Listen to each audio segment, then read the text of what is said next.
Bienvenidos, hermanos, amigos, compañeros. Muy buenas noches a otra sesión de miércoles de conocimiento. Creo que ya llevamos 4 meses en que ha habido conferencias de diversa índole. Esto nació siendo una iniciativa para poder ocuparnos en pandemia y hemos tenido de toda clase de conferencias. Esta es una información para nuestro invitado de hoy, el maestro Brant Gardner. Hemos tenido conferencias sobre el Islam, hemos tenido conferencias sobre el libro de Mormón, sobre historia del mormonismo en México, Sergio Pagasa, el presidente Javier Tobar, sobre arqueología, el obispo Reinaldo Martínez sobre también arqueología y el libro de Mormón, el patriarca Adolfo Ábalos sobre Sion, el maestro y director de Instituto Copilco, el presidente Moroni Gaona, sobre los profetas del Antiguo Testamento. Y bueno, yo creo que han sido meses llenos de conocimiento y de mucha constancia porque hemos estado aquí. Y de los rollos del Mar Muerto. Y empezamos exactamente, hermanos, con los rollos del Mar Muerto desde Israel, con un amigo mío, judío, que nos habló en 2 sesiones sobre los rollos del Mar Muerto, Yossi Musali. Bueno, vamos a empezar con una oración. Se la pediría a la hermana Blanca Lima, y después le pasaré el tiempo al maestro Javier Tobar, quien hará la presentación de nuestro invitado del día de hoy. Solamente para decirles, hermanos, que hoy es una fecha importante porque yo creo que es la primera vez que un académico del nivel del hermano Brant Gardner, que, bueno, ya hablará Javier sobre él, publica o presenta uno de sus libros ante un auditorio mexicano no académico. Entonces, es un gran honor. La próxima semana el maestro Javier Tobar nos dirá quién estará la próxima semana y con qué tema. Entonces, Blanquita, por favor, y le he pedido a ella que pida por específicamente dos familias, ¿sí? Y adelante, Blanca. Sí, muchas gracias. Buenas noches. Padre nuestro que estás en los cielos, te estamos dando gracias por las bendiciones que siempre tan generosamente nos das. Te estamos en esta ocasión agradecidos por esta reunión que se llevará a cabo para que podamos tener mayor conocimiento. Te agradecemos por la disposición de la persona que la va a impartir, así como también te estamos agradeciendo por la disposición de todas las demás personas en unirse al grupo. En esta ocasión queremos pedirte que por favor lo ayudes a él para que pueda tener la habilidad y para poder compartir su conocimiento y nosotros podamos asimilarlo. Te queremos pedir de una manera muy especial por el Elder One, por su esposa, por la familia de la Cruz, para que ellos puedan tener tranquilidad, puedan estar con un poco de ánimo. Bendice a las personas que están enfermas por la pandemia, así como cualquier otra enfermedad que tengan. También, por favor, bendice a las personas que tienen angustia, tristeza, miedo, para que ellos puedan saber que las cosas van a mejorar. Te pedimos una bendición para nuestros misioneros, para las personas que dirigen tu iglesia y este país. También te queremos pedir que nos bendigas de manera individual en las cosas que nosotros requerimos y necesitamos en este tiempo. Estas son las cosas que pedimos y lo hacemos en nombre de Cristo. Amén. Amén. Gracias, Blanquita. Presidente Tobar, es tu tiempo. Ok. Bien. Pues buenas noches a todos. Gracias, Agricol, por darme la oportunidad de presentar al hermano Brant Gardner. Es una persona que los que conocen la fundación de Book of Mormon Central, lo central del libro Mormón Español, pues ya se habrán dado cuenta de quién es esta persona. No me es posible escribir todo lo que él ha hecho, pero hice un breve resumen para que los que no lo conocen se den una idea de quién nos va a hablar. El hermano Gardner es miembro de la Iglesia de Jesucristo de los Santos de los Últimos Días. Él, de 1971 a 1973, se desempeñó como misionero de la Iglesia en la misión España-Madrid. El hermano Gardner recibió una licenciatura de estudios universitarios de la Universidad de Brigham Young en 1975 y una maestría en antropología de la Universidad Estatal de Nueva York en Albany en 1978. De 1978 a 1980, él completó e hizo trabajos de doctorado en la especialidad de etnohistoria mesoamericana. Tiene estudios mesoamericanos y él ha publicado sobre la terminología clásica del parentesco náhuatl. También ha hecho muchos estudios mesoamericanos, hermanos, pero no es posible estarlos en este momento mencionándolos, pero el hermano, además de los estudios, él ha trabajado como consultor de software y gestión de productos. Ha publicado, hermanos, ampliamente sobre el libro de Mormón y sus posibles entornos geográficos. A menudo, y yo diría que de manera muy continua, ha escrito para varias revistas, entre ellas Farms. Se ha presentado en muchas conferencias. Él ha sido un conferencista muy destacado, sobre todo en los Estados Unidos. En 2007, él presentó el tema El ADN y el libro de Mormón en el Foro Arqueológico del Libro de Mormón, precisamente. Ya como les dije anteriormente, él ha publicado innumerables trabajos escritos en muchos lugares. Él trata sobre temas espirituales, teológicos, culturales y textuales. Sus escritos son muchos, pero sobresale, y se los digo yo por conocimiento propio, sobresale en la colaboración en la fundación de Book of Mormon Central, porque él, hermanos, él es el escritor más citado en todos los trabajos de dicha fundación. Es un honor tenerlo, hermano Gardner. Muchas gracias por estar aquí con nosotros en los latinoamericanos. Muchas gracias.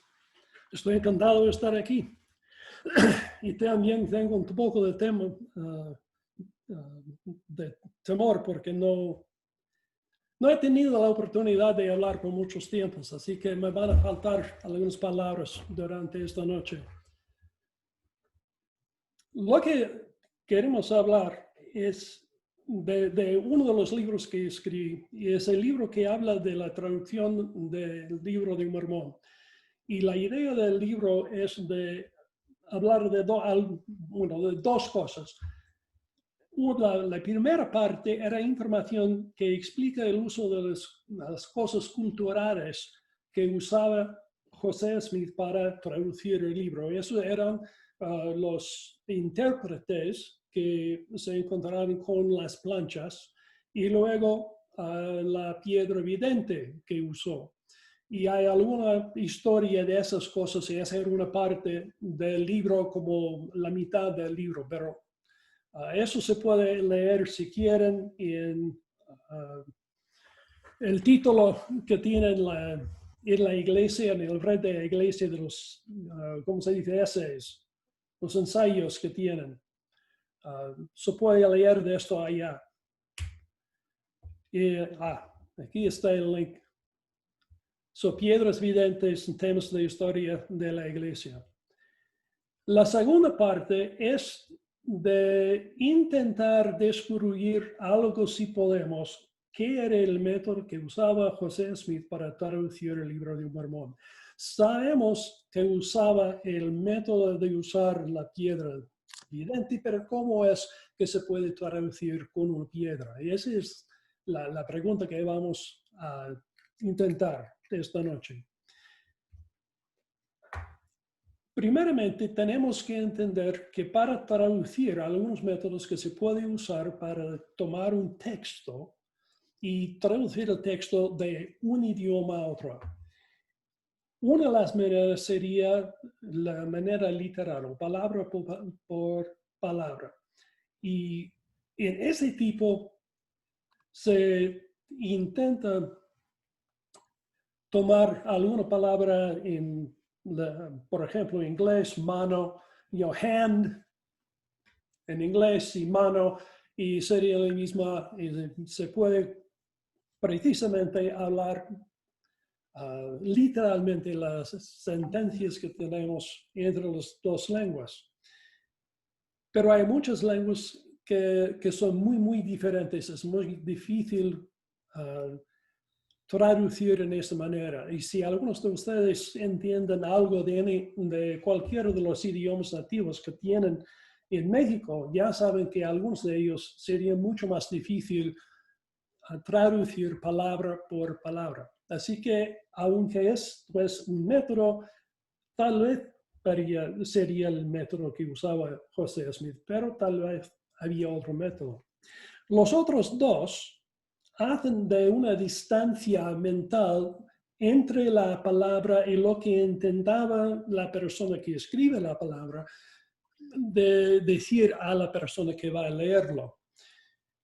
Y para eso algunas veces tenemos que compartir lo que significaba más que el sentido precisamente de una palabra. Y eso ocurre muchas veces y también puede ser alguno de los métodos que usaba José Smith. Ahora, primeramente vamos a investigar la evidencia de una traducción literal. Hay evidencia visual en los manuscritos que escribió los escribientes de José Smith, que de vez en cuando se deletreaban los nombres. Y lo más importante, tenemos el nombre Coriantumr. Y cuando José Smith dijo la palabra, Oliver Cowdery escribió, como lo hay aquí, la Coriantummer. Y luego lo tachó completamente, inmediatamente, y reemplazó con el nombre que entendemos ahora. Así que parece que había alguna método para asegurar que la traducción precisamente de los nombres era exacto. Una de las razones por qué estos nombres pueden ser muy importantes es que parece que hay algunas ideas sobre los nombres que son parte del sentido de la historia dentro del Libro de Mormón. Así que los nombres personales del Libro de Mormón tenían significado correspondiente a la historia en que aparecen. Así que estos nombres personales se pueden manifestar como juegos de palabras. Y lo más importante es el nombre Nefi. Parece que Nefi, o es posible que Nefi, viene del Egipto, y en Egipto, como en hebreo, no usaba los vowels. ¿Cómo se dice vowel? ¿No son consonantes vowels? Vocales, los vocales. Vocales. Muchas gracias. Pero no los escriben, así que NFR es lo que pensamos que podía haber escrito en las planchas de oro. El significado viendo del Egipto es que puede significar bueno o deleitable. Si el nombre significaba bueno o deleitable, tal vez nos puede dar más información cuando se usa en otras locaciones en el Libro de Mormón. Por ejemplo, tenemos en 4 Nefi 1 y 10. Y aquí aconteció que el pueblo de Nefi se hizo fuerte y se multiplicó con gran rapidez y llegó a ser un pueblo hermoso y deleitable en extremo. Y puede ser que el uso de Nefi como nombre y su pueblo deleitoso o deleitable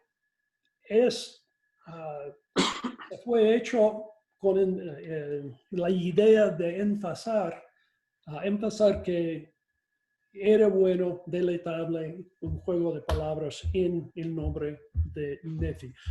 Y en examinar todas las ocasiones en que tenemos información sobre la traducción del libro de Mormón, son los nombres personales que son la locación en esa traducción que más parece ser una traducción palabra por palabra o una traducción literal. Evidencia para una traducción funcional.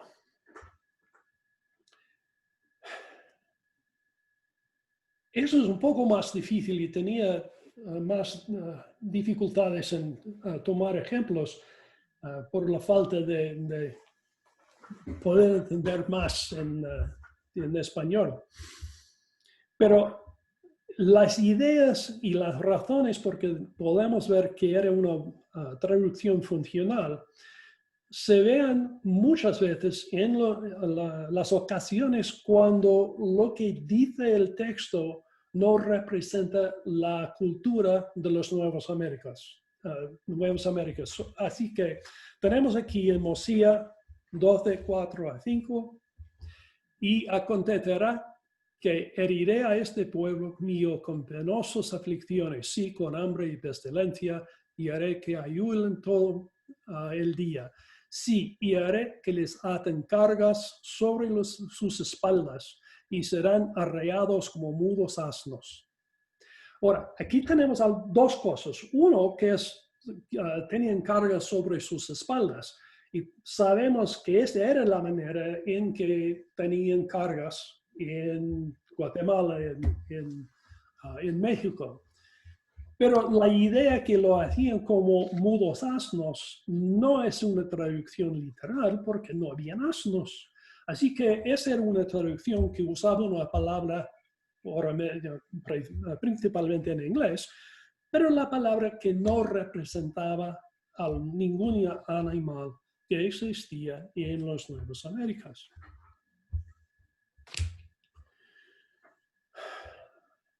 (3:20).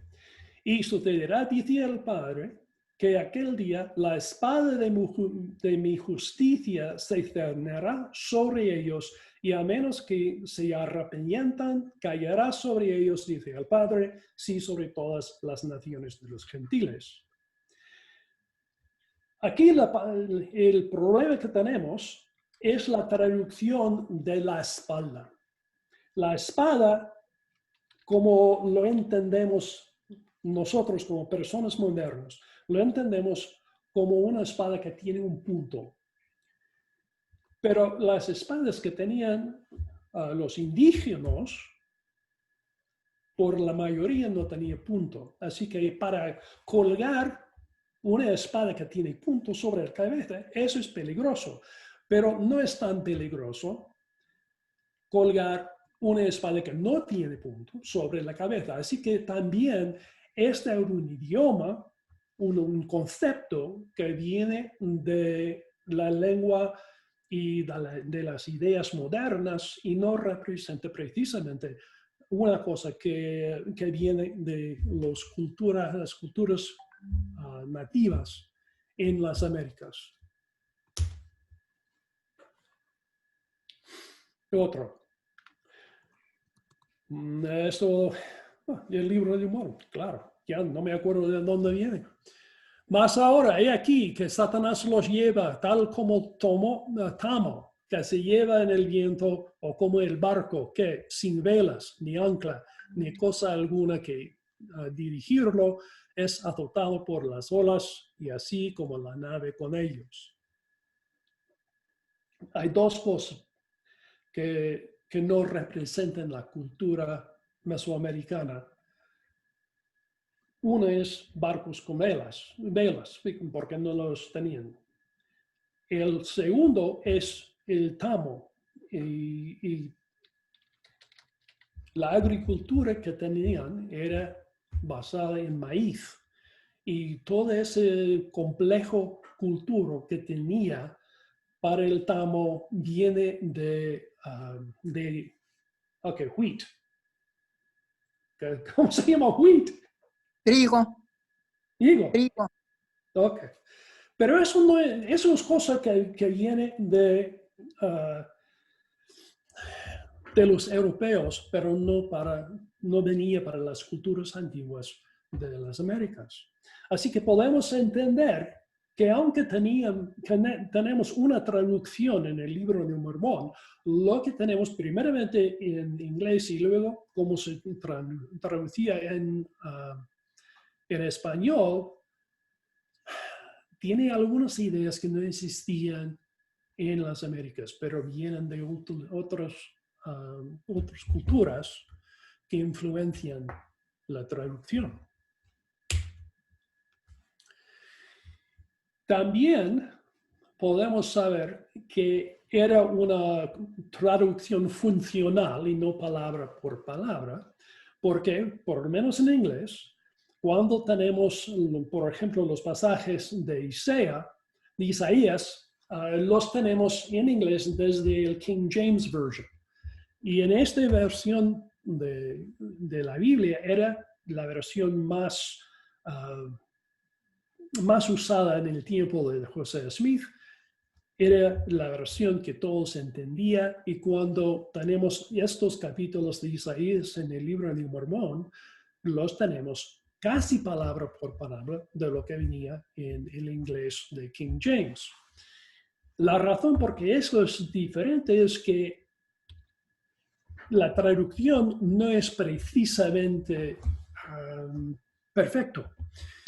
Tiene algunas faltas, y si fuera traducido directamente por dos personas diferentes, la misma pasaje aparecería diferente entre las dos personas. Así que, teniendo lo que tenemos de Isaías en inglés en el libro de Mormón, nos dice que era el fuente y no era una copia más antigua ni una copia de hebreo del Antiguo Testamento que había en el libro de Mormón.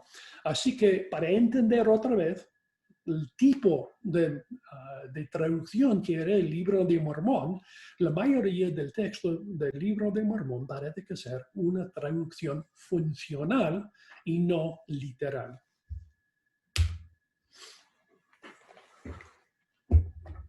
Bueno, de eso, ¿qué podemos concluir? Primeramente, sí hay evidencia de una traducción literal, pero se ubica principalmente en los nombres personales. Así que había algunos tiempos en que, cuando José Smith tradujo el libro de Mormón, lo que veía cuando estaba traduciendo era cosa literal, que lo que tenemos parece ser literalmente lo que había en las planchas de oro, pero cambiado para entender las palabras y vocablos que tenemos en nuestras lenguas. La mayoría del texto, sin embargo, tiene su explicación mejor en una traducción funcional y no literal. Y eso nos da la idea de que podemos investigar lo que estaba pasando cuando José Smith estaba haciendo esta traducción. Y lo solo que tenemos de la experiencia que tenía es lo que oían los testigos que estaban cerca, porque José Smith solamente lo vio el único y habló, y se escribieron lo que habló. Así que tenemos que suponer lo que era que él entendía cuando tenía las planchas de oro para traducirlos.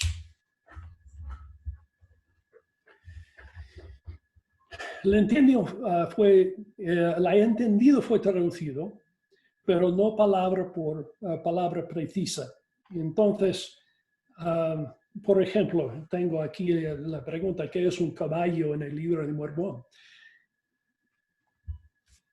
Hay muchas personas que desde que tuvimos el libro de Mormón hablaban de los caballos que mencionan el libro de Mormón. Dicen que sabemos que no habían caballos en el Nuevo Mundo. Vinieron con los españoles, así que no puede ser verdad el libro de Mormón porque habla de caballos.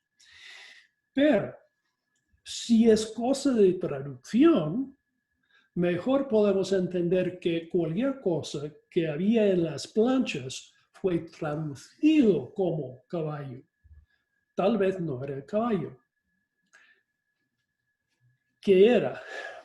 Cuando tenemos esas preguntas, podemos investigar lo que dice el texto del libro de Mormón. Y cuando examinamos lo que habla de un caballo en el libro de Mormón, dice que pueden comer, dice que andan, pero eso es solo. No tenemos más que eso. Nunca se monta en un caballo. No están usando en las guerras. No se usaban caballos en sus cosas de agricultura. Ya no puedo hablar casi nada. Y eso no es un problema para traducción. Si entendemos que era una traducción funcional, entonces podemos entender que las palabras que tenemos en inglés o en español son palabras que representan algo que tenía en las planchas, pero también no era precisamente lo que había en las planchas. Y sabemos muchas veces que cuando dos culturas se mezclan y si no hay puntos de contacto antes,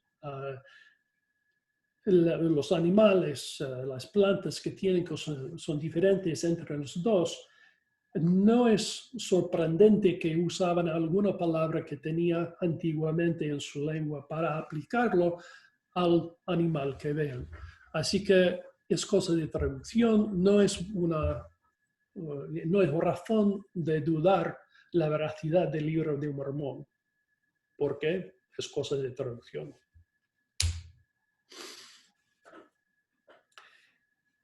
Lo que podemos saber de la traducción es que había algunas planchas, y en las planchas escribieron los profetas del libro de Mormón en su idioma, o por lo menos en el escrito, en las letras que llamaban Egipto reformado.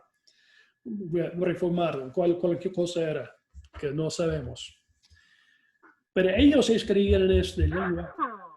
Y ahora tenemos la traducción, y la traducción, ya que es funcional, no representa precisamente, pero solamente las ideas que estaban sobre las planchas, pero sí que representan la historia de las personas y más importante, el evangelio que estaba escrita en las planchas de oro.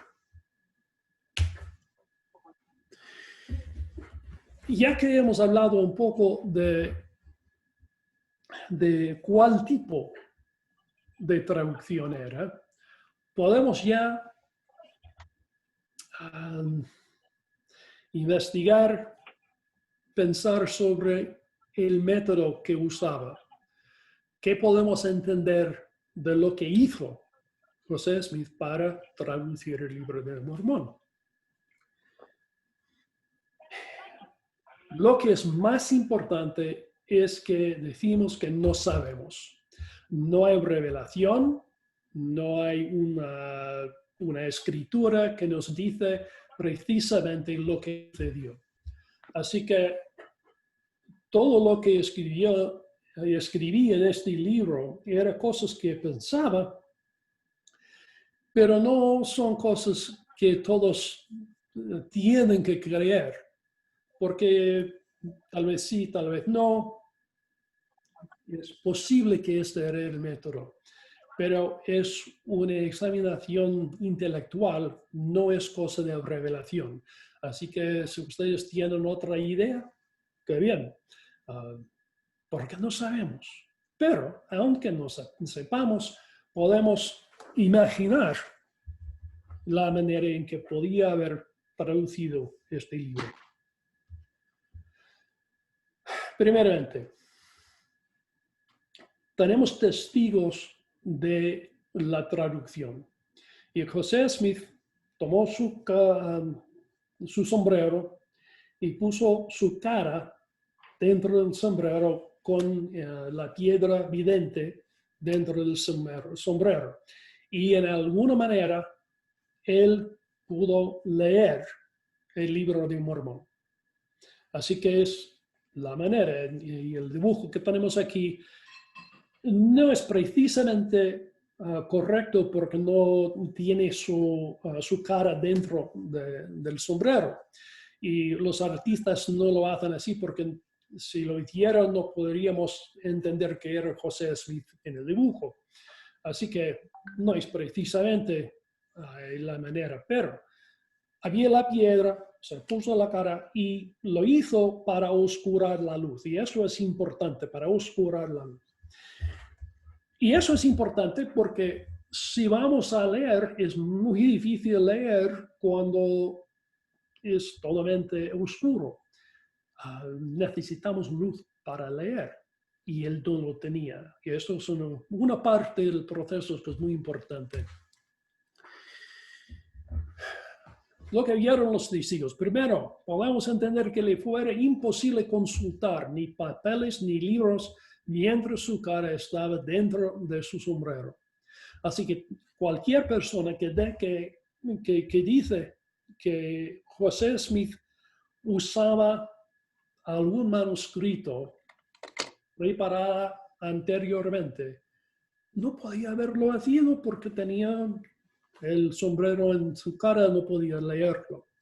Así que podemos saber que cualquier método que tenía que hacerlo sin ayuda de papeles ni libros. Segundo, los testigos no podían ver lo que veía José Smith. Es decir, sus ideas de lo que sucedió durante la traducción son sus propias conclusiones y no evidencia primaria. Ellos no podían ver la misma cosa, solamente podían ver lo que lo oyeron de adentro, de afuera de la experiencia, no veían lo que estaba dentro del sombrero. Ellos hablan de lo que pensaban había pasado, pero no hay evidencia precisamente y algunos de los testigos tienen algunas ideas un poco diferentes que los otros. Pero lo que sí que dicen es que leía algo cuando estaba traduciendo el libro de Mormón. Entonces tenemos un problema y el problema es cómo es que se puede ver cuando no se puede ver. Hay una historia larga de personas videntes. Esto viene de la historia del mundo. Los romanos tenían una espada y para adivinar algunas cosas podía ver cómo la luz se refleja sobre la espada y entre la luz que veía, tal vez veía visiones, algo que podía haber ocurrido. Había muchas personas que hicieron eso en el mundo antiguo.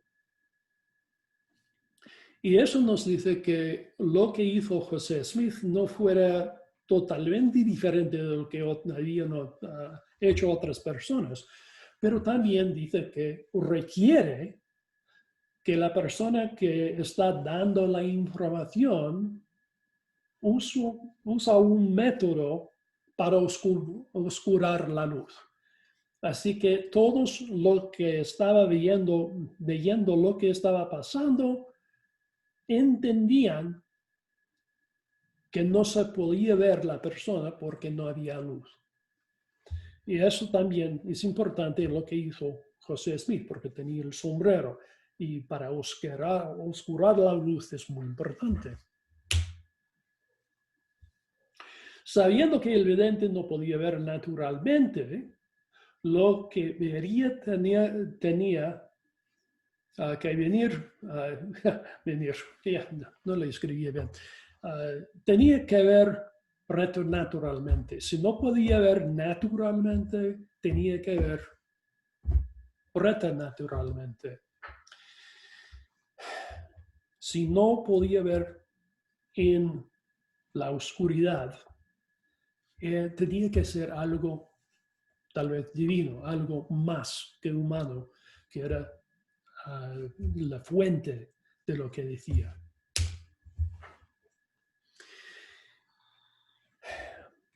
Desde este punto en el libro, hablo mucho de cosas de la mente, de cosas de cómo vemos,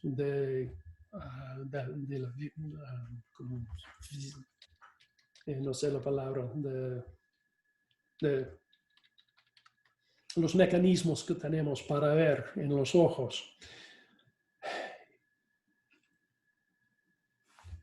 Si no somos médicos, pensaba que vemos por medio de luz, porque la luz entra entre los ojos y podemos ver. Y eso es una parte, pero lo que es más importante es que no vemos en los ojos. Los ojos solamente reciben la información que transmite la luz. Para ver, lo que recibimos en los ojos se tiene que traducir en fotos, en pinturas que vemos en la mente. ¿Sí? Imágenes que se hacen en el cerebro. Sí. Muchas gracias. Ya pueden entender que eso me va a costar mucho hablar. Tengo que practicar más. Lo importante es que las imágenes que tenemos, lo tenemos en la mente. Y no solamente podemos recibir imágenes dentro de la luz, pero podemos proyectar imágenes. Por ejemplo, se pueden cerrar los ojos y imaginar, por ejemplo, sus hijos, un perro. Y pueden imaginar y ver en la mente, pero no con los ojos, se pueden imaginar un perro, sus hijos, cualquier cosa. Así que podemos construir las imágenes tal como lo hacemos cuando tenemos la luz. Y eso también es importante porque cuando José Smith veía lo que veía en su sombrero, no podía ver con la luz. Así que si veía algo, lo veía con la mente. Así que lo que vemos es una construcción mental y no una representación perfecta del mundo. Y todos tenemos un punto ciego, por ejemplo, eso es un cosa médica. Tenemos un punto ciego en el ojo donde el nervio óptico conecta con el retina. Así que hay una parte ahí en el retina donde se conecta el nervio óptico. Y estamos ciegos en esa parte con nuestros ojos. Pero la mente construye la imagen para que no veamos lo que está en ese punto ciego. Podemos ver, aunque tenemos un punto ciego, porque la mente crea las cosas que necesitamos para ver la escena completa. Ahora, un experimento, a ver si puedo explicar eso. Eso es muy interesante. Eso para explicar cómo la importancia de ver pero de entender que lo que vemos no es precisamente lo que está allá, pero solamente lo que construimos de lo que vemos. Y es un experimento que hacía con algunas personas que vinieron a un cuarto, les puso en el cuarto y le daban una película que tiene unos jugadores de baloncesto. Y decían a las personas ya de mirar la película y de contar los números, las veces en que se pasaba el balón a una persona, a otra del mismo equipo. Y eso se ocurrió con alguna rapidez, que estaban paseando el balón. Y después de algunos minutos, 2, 3 minutos, se concluyó la película y el profesor que estaba allá les preguntaron si cuántas veces pasaba el balón a una a otra. Y algunos de ellos decían 7 u 8. Había una poca de diferencia entre los números, pero estaban pensando y mirando intencionalmente para contar el número de veces que paseaban el balón. Y luego el profesor les dijeron, ¿cuántos de ustedes vieron la gorila? Y todos decían, ¿gorila? ¿Qué es eso de un gorila? No vi nada. No vi. Estábamos contando, estábamos jugando al baloncesto.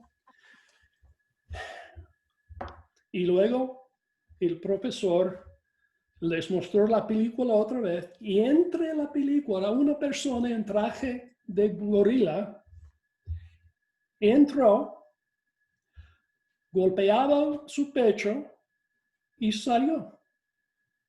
Y ninguna persona lo vio, aunque estaba ya una persona en un traje de gorila. Así que lo que veían las personas no era precisamente lo que estaba allá, pero solo lo que construían basando en lo que ponían su intención. Y eso es importante porque tenemos que entender que lo que vemos viene de la mente. Así que si vamos a hablar de José Smith como traductor, tenemos que entender que lo hacía en su mente, no precisamente por sus ojos. Era cosa que venía por la mente. Aunque hablaba de cosas que veía, lo veía porque se construía en la mente. Algunas otras cosas que tenemos que entender para crear una idea del método en que José Smith podía haber traducido el libro de Mormón. Uno de esos es la idea de una memoria eidética. Lo que significa una memoria eidética es una persona que tiene la capacidad de ver como una película o como una foto y leer las cosas que están en el foto. Por ejemplo, había alguna persona que tenía en una pared muchas palabras y números en columnas. Y después de verlo por 30 segundos, podía cerrar los ojos y podía leerlo porque tenía la pintura en la mente. Y algunas personas pueden hacer eso y parece que José Smith tenía ese tipo de memoria. Había una ocasión en que José Smith describió a una persona la casa que esta persona tenía que visitar. Y aunque José Smith nunca había visitado a esa casa, él podía verlo de alguna manera divina, y podía describirlo tanto que la persona que iba a la casa podía reconocerlo inmediatamente por la descripción que tenía.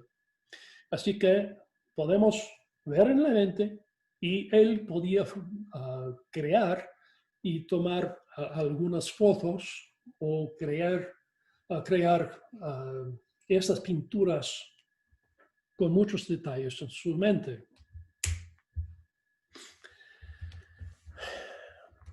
Otro experimento, eso de un profesor Lang que estaba en la Inglaterra. Él compraba una bola de cristal y tenía esa bola de cristal y lo dio a algunos de sus amigos para ver si alguno de ellos podía ver algo en la bola de cristal. Y algunas personas lo veían, decían, no veo nada. Y la mayoría de las personas no veían nada. Aunque había algunas personas que miraban dentro de esa bola de cristal y veían algunas cosas. Lo que es más importante por la idea de traducir el libro de Mormón es que había una joven que tenía esa bola de cristal y leía palabras sobre un papel. Y era para ella tan verdadero, tan real, que voltó la bola para ver si estaba un papel en el otro lado. Entonces tenemos por lo menos una ocasión en que una persona podía usar, en este caso bola de cristal, pero una piedra, y podía ver en la piedra un papel con palabras. Y a mí parece que explica la manera en que José Smith recibió la traducción del libro de Mormón. Primeramente, había un texto antiguo. Sí que había planchas y sobre las planchas había un texto que los profetas antiguos escribieron. Cuando José Smith lo tradujo con el don y poder de Dios. Y esto consistía en tener influencia divina en las palabras para asegurar que lo que significaban estos nombres, lo que significaban podía transmitirnos a nosotros en nuestros días. Pero también era que las ideas que tenían los autores en el libro de Mormón venía a José Smith para ponerlos, para vocalizarlos a sus escribientes. Hay una idea final sobre esto que es importante.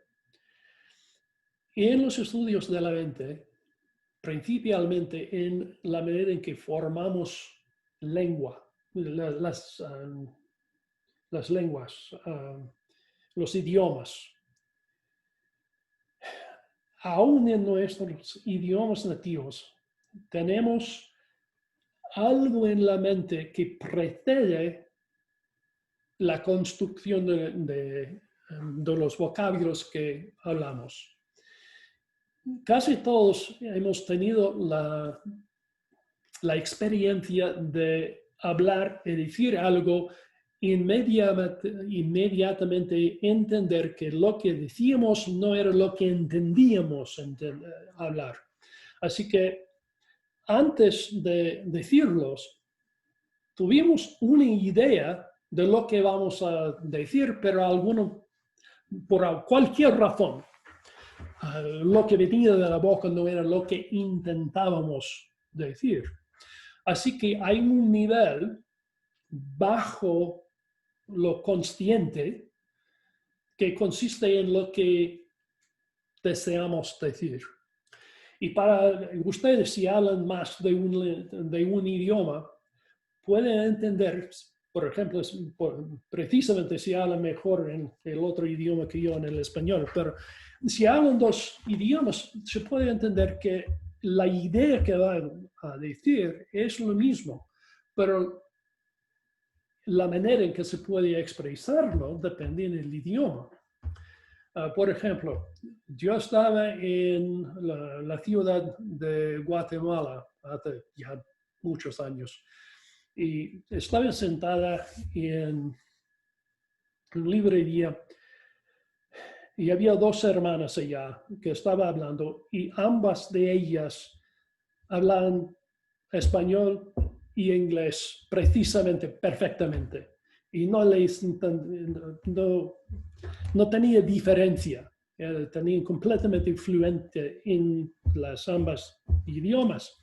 Y cuando estaba hablando en español y ocurrió alguna idea que la idea se expresaba mejor tal vez en una palabra de inglés. Así que dijeron la palabra en inglés y la otra lo he entendido, pero inmediatamente se cambiaron y no estaban hablando en español, estaban hablando en inglés. Pero sin hacer nada, eso solamente se cambiaba porque solamente había esta palabra. Y para ellas se podía cambiar rápidamente entre las dos lenguas, los dos idiomas. Y la razón es porque lo que querían hablar se entendía antes de ponerlo en algún idioma. Lo que creo que ocurrió con la traducción del Libro de Mormón es nuestro Padre dio a José Smith en su mente el sentido de lo que estaba escrito en las planchas de oro. No era alguna palabra, Dios no le dio palabra por palabra, pero lo dio en esta forma de lenguaje que tenemos, que es la base de todo lo que decimos. Y sobre esto, José Smith tenía que poner sus propias palabras. Así que cuando él tenía que traducir algún animal de que hablaba el Libro de Mormón, lo que le pensaba era caballo.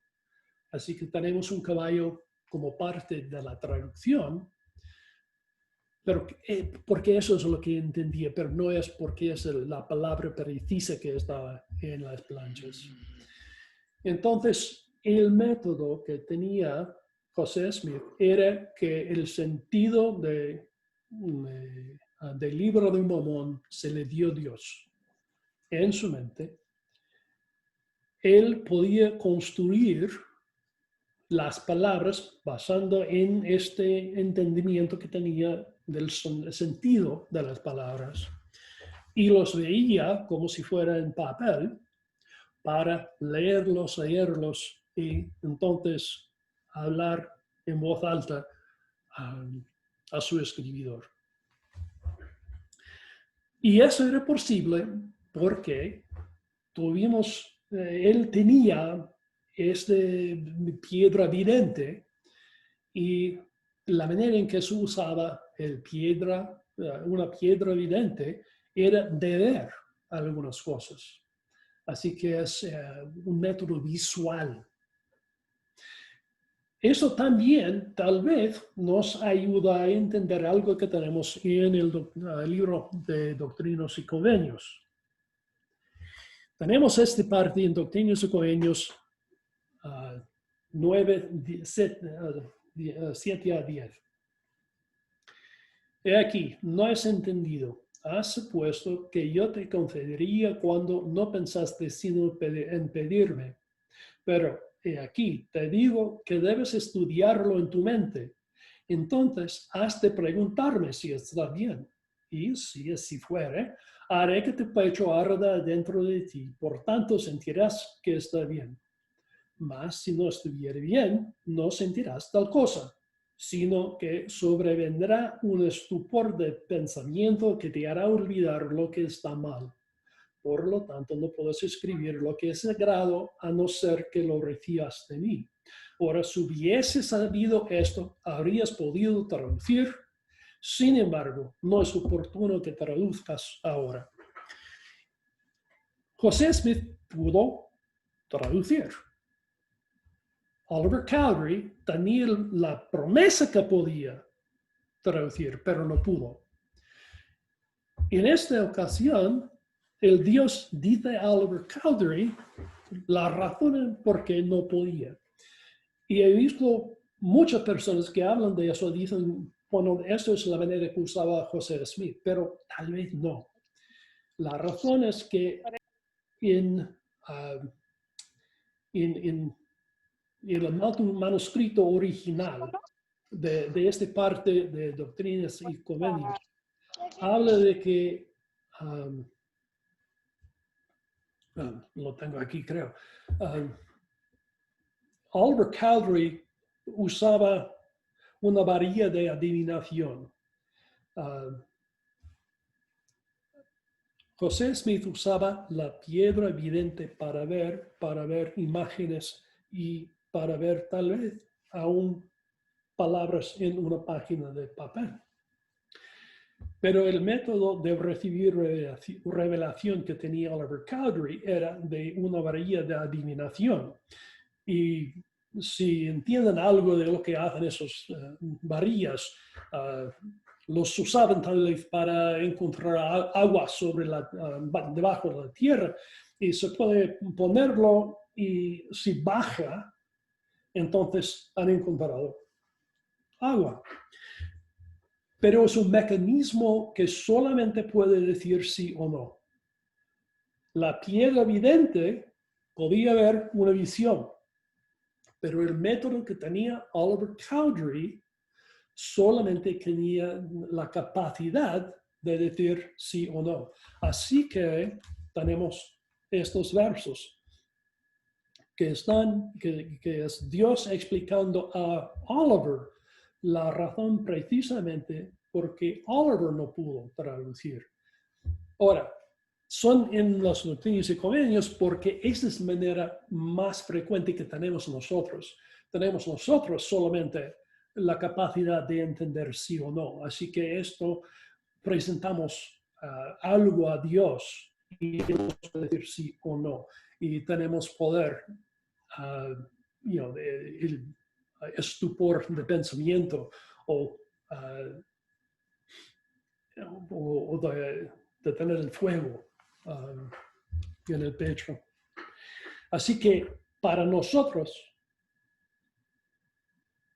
es información muy importante para recibir revelaciones personales, pero tal vez no es una descripción adecuada para entender la manera en que José Smith tradujo el libro de Mormón. Y eso es todo lo que tengo. Tal vez son todas las palabras que conozco en español. Ahora, si tienen algunas preguntas, si tal vez puedo oírlos.